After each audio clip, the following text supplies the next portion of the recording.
Туган якны өйрәнү музейында якташыбыз танылган хирург Михаил Никифоровның эш кораллары, шәхси әйберләре, истәлекләре урын алган.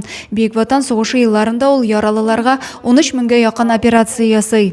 Танылган табиб ертылган яраларны дәвалау методикасын камилләштерә. Имгәнүдән соң кул чугы эшчәнлеген яхшырту өчен махсус җайланма уйлап таба.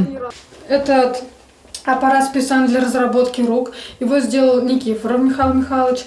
Работает таким способом. Если ломают кисть, вставляется сюда рука, вешается определенный груз, и таким способом человек разрабатывает себе руку. Спортчы Олимпия чемпионы Федор Симашовның шәхси әйберләре дә якташлар күргәзмәсендә урын алган. Чаңгычының спорт киемнәре, кул сәгате, зур уңышларга ирешүдә ярдәм иткән чаңгыларына кадәр бар. Туган як тарихын өйрәнү музейында крестьян көнкүрешен яктыртучы күргәзмә бүлмәдә эшли. Элекке авыл тормышы, эш кораллары, кул эшләнмәләре, ашъяулык сөлгеләрне күрергә мөмкин. Ата-бабадан сакланып калган кул эшләре кораллары да урын алган. Шулай ук йон ырлау, тукус станоклары да тәкъдим ителгән.